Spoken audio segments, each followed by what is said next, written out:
Beshem Hashem Naaseh Venasliach Alim la Troufa.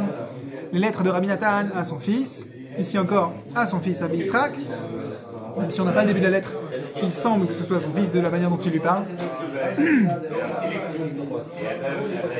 Et on a une lettre un peu particulière à qui il manque le début, qui a été écrite un peu plus tard que les 176 et compagnie qu'on avait lu les semaines passées. On a sauté quelques années en avant. On est sur la lettre numéro Shin Lamed Tet 339, écrite ça donne du 1841, lors d'une parashat Pekoudé comme nous, un Yom Sheni, un lundi.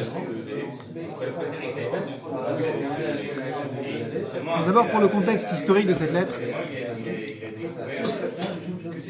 Reb Nosson, Rabbi Nathan était plus en fuite, c'est plus tard. Là, il a bien avancé sur l'impression de ses livres. Il va passer bientôt au nouveau volet. Il va, Bezrat Hashem, imprimer le Likutei Halachot. Et là, il en est à essayer d'imprimer le Likutei Etzot avec l'aide de son cher élève Rabbi Nachman de Tulshin. Un des élèves de Rabbi Nathan, il s'appelait Rabbi Nachman, comme Rabbi Nachman de Breslev, d'après lui. Et il venait de la ville de Tulshin. C'était le Rav de la ville de Tulshin. Il était extrêmement pauvre, Rabbi Nachman de Tulshin. Souvent, il voyageait à pied. Il n'avait pas l'argent pour se payer un moyen de transport. Et c'était lui un des premiers occupés à imprimer les livres de Rabbi Nathan, pour Rabbi Nathan. Et à ce moment-là de la vie de Rabbi Nathan, il a fait un compromis. Il avait accepté Rabbi Nathan de faire imprimer les livres de Breslev par des imprimeurs professionnels, au lieu de le faire soit de manière illégale dans sa cuisine, soit d'attendre l'an des glands avec un permis d'imprimer qui aurait pu lui permettre de le faire, on va dire, de manière un peu amateur. Sauf qu'on lui a les imprimeurs professionnels en Pologne, je crois, en Lituanie, j'ai oublié, ils lui ont demandé des sommes importantes, beaucoup plus chères que ce qu'il avait fait lui-même, et finalement leur travail était assez décevant. Il manquait des pages, il y avait des lettres qui étaient mal imprimées. Et comme d'habitude, au lieu de se plaindre, autour de la période de Pessah, Rabbi Nathan a reçu, comme nous, aujourd'hui on est à l'approche de Pessah, à Ba Alenu Letova, et Rabbi Nathan reçoit ses premiers essais d'impression de la part des imprimeurs professionnels, et il est clairement déçu. Alors au lieu de se plaindre, il a juste écrit le Likutei Halachot, Birkat HaShachar, les bénédictions du matin, Halacha 5, qui contient environ une centaine de paragraphes. Et dans ce passage-là, à part que c'est un exposé prolixe au possible, c'est un des plus forts coups de poing de Rabbi Nathan dans son Likutei Halachot, il dénonce justement la détresse spirituelle dans laquelle se trouve le peuple juif à ce moment-là. Ce moment, c'est l'année où on avait déjà dit le tsar de Russie avait ouvert un ministère spécial de l'éducation des juifs. En gros, il avait demandé à des juifs libéraux d'Allemagne de fonder un système scolaire où les juifs seraient assimilés. Mais des juifs assimilent des autres juifs à la culture russe, donc on ne peut pas le traiter d'antisémite. Quand ça allait pas assez vite, il a aussi rajouté le décret des cantonistes, juste pour être sûr de bien enfoncer le clou. Et Rabbi Nathan dénonce les maskilim, les soi-disant juifs éclairés. Ils n'étaient pas très nombreux, mais avec le pouvoir que le tsar leur a donné, ils ont fait des massacres. Mais aujourd'hui, le judaïsme libéral aux États-Unis, c'est des chiffres, ça fait beaucoup de neshamot. Malheureusement, des neshamot qui sont plus des neshamot quand on s'assimile. Mais à l'époque, en Russie, ça se passait pas comme ça. C'était pas séduisant.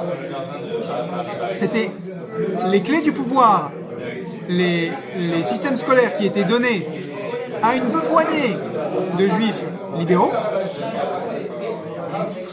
et qui créaient un climat et d'ignorance et de pauvreté, de disponibilité des livres et de terreur, qui faisait que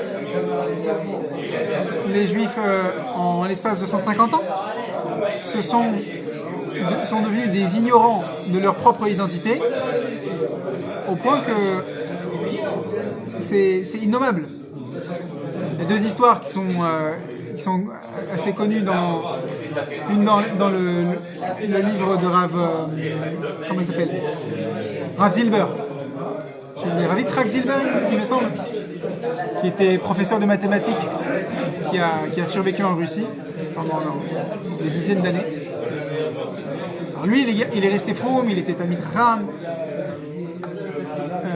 Il me semble qu'il raconte une histoire où deux juifs se rencontrent dans une école primaire. Et en fait, comment ça se passe?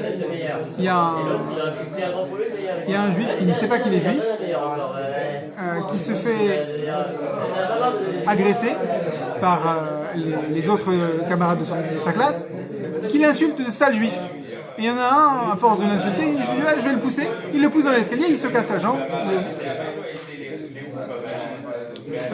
Non, pardon, excuse-moi, il y a un autre détail. C'est une fille qui insulte un garçon de sa juif, qui a entendu une insulte qu'on lui a dit à elle-même. Elle est stressée qu'on l'a insulté de sa juif. Elle se retourne vers un autre bonhomme qui a probablement aussi un nez proéminent et qui l'insulte de sa juif, qui le pousse. Il se casse le bras à la jambe. Et l'enfant rentre à la maison, en pleure, il a une blessure. Et il dit à ses parents, papa, on m'a traité de sale juif. Qu'est-ce que ça veut dire? Je sais même pas ce que c'est un juif. Et là, les parents ils prennent peur. Parce qu'eux, ils savent qu'on peut aller en Sibérie pour moins que de dire qu'on est juif. Alors, ils lui disent, non, c'est n'importe quoi, tu n'es pas juif, cache-le, ne le dis pas, ne répète pas ce mot à personne. Et quelques années plus tard, quand ils sont en âge de se marier, ils se rencontrent à nouveau. Et la discussion, ça fait un peu un dialogue de sourds qui se comprennent à la fin. Ils disent, tu sais, moi j'ai commencé à rejoindre un mouvement de jeunesse sioniste, mais le plus drôle c'est que je savais pas que j'étais juif jusqu'au moment où on m'a insulté de sale juif. Comme ça m'a énervé, alors j'ai rejeté l'insulte sur un garçon de l'école. J'étais tellement énervé que je l'ai poussé à l'escalier et voilà.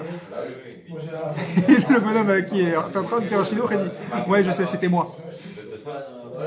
C'est moi qui t'ai poussé l'escalier. Ah, tu peux me pardonner? Au passage, on se marie. Comment l'ignorance a été fabriquée par des juifs libéraux à la botte du tsar.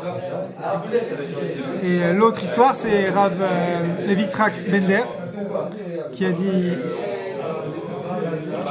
qui a vécu pendant des dizaines d'années en Russie, en URSS.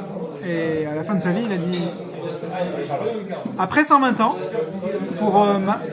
j'aurais besoin comme défense d'une seule chose.